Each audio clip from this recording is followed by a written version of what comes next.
दोस्तों, घर में हम कई टाइप के अप्लायंसेस यूज़ करते हैं। इनमें से कुछ हम अपने शौक के लिए यूज़ करते हैं और कुछ ऐसे होते हैं जो बहुत ही इंपॉर्टेंट होते हैं।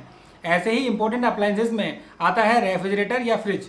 यदि आप एक नया रेफ्रिजरेटर लेना चाहते हैं या फिर अपने रेफ्रिजरेटर को अपग्रेड करना चाहते हैं और डिसाइड नहीं कर पा रहे हैं कि कौन सा रेफ्रिजरेटर आपकी रिक्वायरमेंट के हिसाब से बेस्ट होगा, तो आज इस वीडियो में मैं आपको रेफ्रिजरेटर बाइंग गाइड से रिलेटेड सारी इन्फॉर्मेशन दे दूंगा। दोस्तों, जब भी हम मार्केट में या ऑनलाइन रेफ्रिजरेटर लेने की प्लानिंग करते हैं तो हमारे मन में कई सवाल आते हैं जिनकी वजह से हमारा कन्फ्यूजन और भी बढ़ जाता है। जैसे रेफ्रिजरेटर के लिए कितना बजट सही होगा, कौन से टाइप का रेफ्रिजरेटर लेना चाहिए, डायरेक्ट कूल या फिर फ्रोस्ट फ्री, किस साइज का रेफ्रिजरेटर आपकी फैमिली के रिक्वायरमेंट के हिसाब से सही होगा, 165 लीटर, 250 लीटर या 550 लीटर, सिंगल डोर लें या डबल डोर लें या फिर साइड बाय साइड डोर लें, कितनी स्टार रेटिंग का रेफ्रिजरेटर आपकी रिक्वायरमेंट के हिसाब से बेस्ट होगा, नॉर्मल कंप्रेसर का लें या इन्वर्टर कंप्रेसर का, या फिर सबसे इंपॉर्टेंट किस ब्रांड का रेफ्रिजरेटर सबसे बेस्ट होगा। इस वीडियो में आपको इन सभी सवालों का जवाब मिल जाएगा ताकि आप अपने लिए एक बेस्ट प्रोडक्ट सेलेक्ट कर सकें। लेकिन वीडियो को पूरा देखिएगा ताकि आपको पूरी इन्फॉर्मेशन डिटेल में मिल सके। तो चलिए दोस्तों, फिर शुरू करते हैं।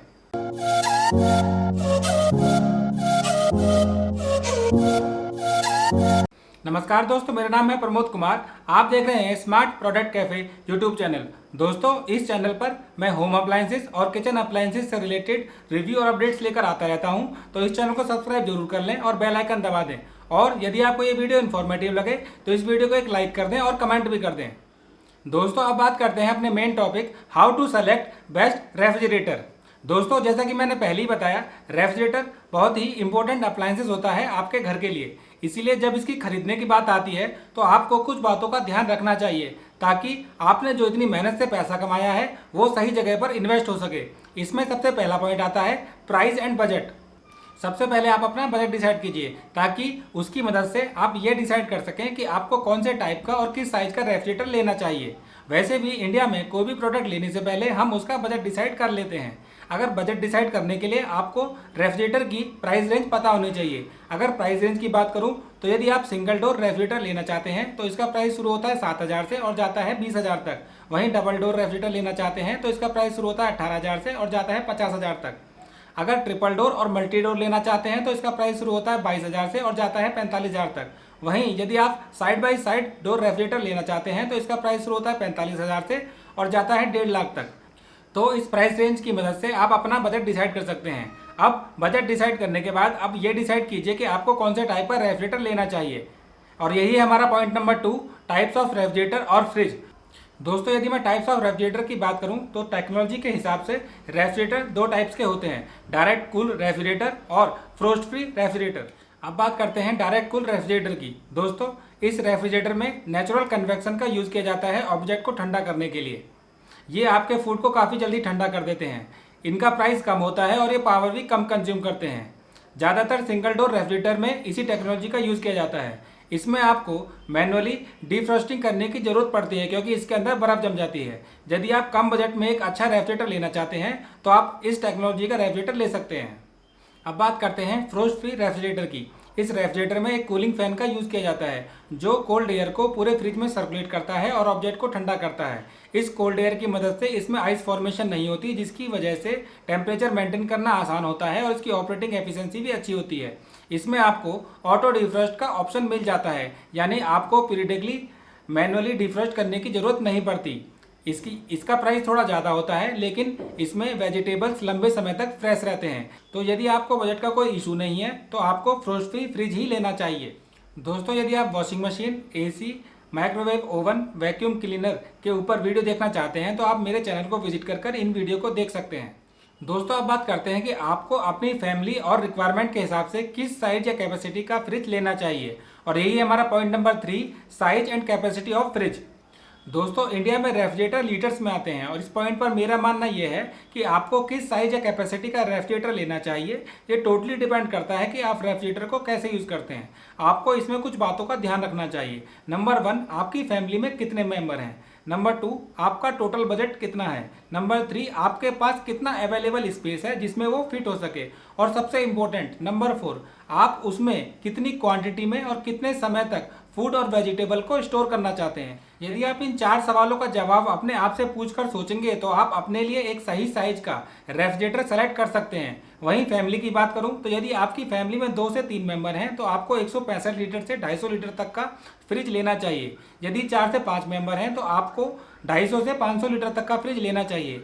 और यदि आपके फैमिली में 6 या 6 से ज़्यादा मेंबर हैं या फिर आप अपने फ्रिज में प्रीमियम फीचर लेना चाहते हैं तो आपको 500 लीटर या उससे अबव का फ्रिज लेना चाहिए। साथ ही साथ रेफ्रिजरेटर डोर के हिसाब से भी आते हैं, जैसे single door refrigerator, double door, triple door और side by side door refrigerator. सबसे पहले बात करते हैं सिंगल डोर रेफ्रिजरेटर की। इसमें फ्रिज और फ्रीजर दोनों ही एक ही डोर के अंदर होते हैं। फ्रीजर वो जगह होती है जहाँ बर्फ़ जमती है और बाकी स्पेस को फ्रिज कहते हैं। इसमें आपको 60 लीटर से 250 लीटर तक की कैपेसिटी का फ्रिज मिल जाता है।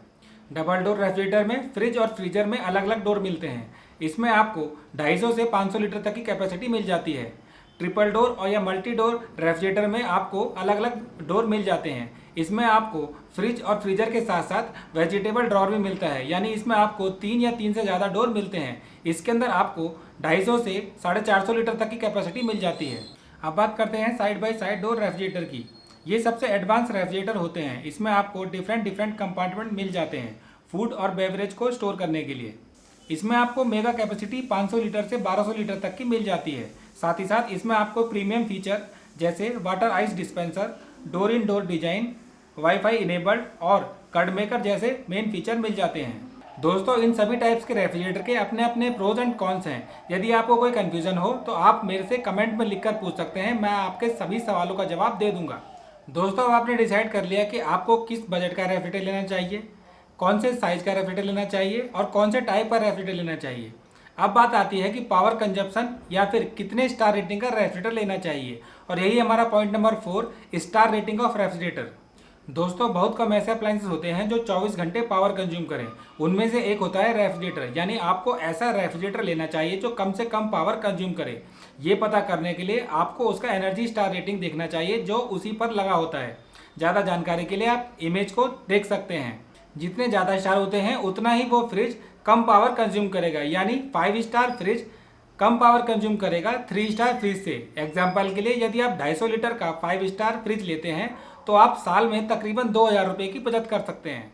दोस्तों, फ्रिज की पावर सेविंग में आपको एक इम्पोर्टेंट बात का ध्यान जरूर रखना चाहिए कि आपके फ्रिज में कौन से टाइप का कंप्रेसर लगा है।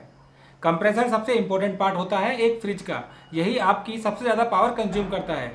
नॉर्मली मार्केट में 2 टाइप के कंप्रेसर आते हैं, नॉर्मल कंप्रेसर और इन्वर्टर कंप्रेसर। आपको ये चेक करना है कि आपके फ्रिज में इनमें से कौन सा कंप्रेसर लगा है। आइए इनको डिटेल में समझते हैं।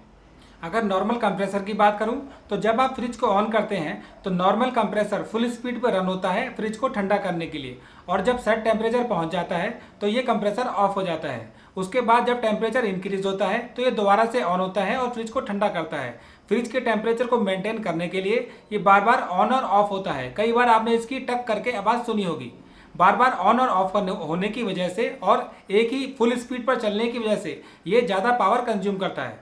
वहीं अगर इन्वर्टर कंप्रेसर की बात करूं तो जब आप फ्रिज को ऑन करते हैं तो यह कंप्रेसर अपने आप को फुल स्पीड पर रन करता है आपके फ्रिज को ठंडा करने के लिए।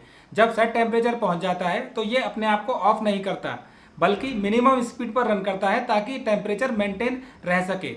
ये कंप्रेसर मिनिमम स्पीड पर रन होता है, इसी की वजह से ये पावर कम कंज्यूम करता है और कूलिंग भी ज़्यादा देता है। साथ ही साथ इसकी एफिशिएंसी भी ज़्यादा होती है। ज़्यादा जानकारी के लिए आप वीडियो को पॉज कर स्क्रीन पर दी हुई इमेज को अच्छे से पढ़ सकते हैं। दोस्तों, यदि power saving point of view से बात करूं तो आपको हमेशा इन्वर्टर कंप्रेसर वाला रेफ्रिजरेटर ही लेना चाहिए। दोस्तों, अब बात करते हैं कि आपको किस ब्रांड का रेफ्रिजरेटर लेना चाहिए। लेकिन उससे पहले यदि आपको ये वीडियो इन्फॉर्मेटिव लगती है तो इस वीडियो को एक लाइक करें और चैनल को सब्सक्राइब जरूर कर लें। यही है हमारा point number 5, best brand of refrigerator. दोस्तों, अगर बेस्ट ब्रांड ऑफ रेफ्रिजरेटर की बात करूं तो इनमें आते हैं LG, Samsung, Whirlpool, BPL, Godrej और बॉस। इनमें से किसी भी ब्रांड का रेफ्रिजरेटर आप ले सकते हैं। इनके रेफ्रिजरेटर में आपको बेस्ट क्वालिटी के साथ साथ अच्छी वारंटी भी मिल जाती है। लेकिन इसमें भी एक बहुत ही इंपॉर्टेंट पॉइंट है, वो है आफ्टर सेल सर्विस। दोस्तों, आपको उसी ब्रांड का रेफ्रिजरेटर लेना चाहिए जिसका सर्विस नेटवर्क आपके एरिया में अच्छा हो, क्योंकि इससे आपको ये हेल्प होगी कि यदि रेफ्रिजरेटर लेने के बाद उसमें कोई इशू आता है तो आप सर्विस नेटवर्क की हेल्प से उस इशू को आसानी से सॉल्व कर सकते हैं। यदि आपको ये बात नहीं पता तो आप इंटरनेट पर चेक कर सकते हैं या फिर डायरेक्ट कंपनी को कॉल कर सकते हैं सर्विस नेटवर्क एरिया को पता करने के लिए। लेकिन उसी ब्रांड का रेफ्रिजरेटर लें जिसका सर्विस नेटवर्क आपके एरिया में अच्छा होगा। दोस्तों मैंने कुछ बेस्ट रेफ्रिजरेटर के लिंक डिस्क्रिप्शन में दिए हुए हैं, यदि आप चाहें तो उनको चेक कर सकते हैं। तो इन 5 पॉइंट को पूरा देखने के बाद आपको समझ में आ गया होगा कि कैसे आप अपने लिए एक बेस्ट रेफ्रिजरेटर सेलेक्ट कर सकते हैं। और यदि अभी भी कोई कन्फ्यूजन रह गया है तो आप कमेंट में लिखकर मेरे से पूछ सकते हैं, मैं आपके सभी सवालों का जवाब दे दूंगा। तो दोस्तों आज की वीडियो में बस इतना ही। आशा करता हूँ ये वीडियो आपको पसंद आई होगी। यदि आपको ये वीडियो पसंद आई तो इस वीडियो को लाइक करें, शेयर करें और चैनल को सब्सक्राइब जरूर कर लें। मैं ऐसी इंटरेस्टिंग वीडियो चैनल पर अक्सर लाता रहता हूँ। तो दोस्तों खुश रहें, स्वस्थ रहें, नमस्कार।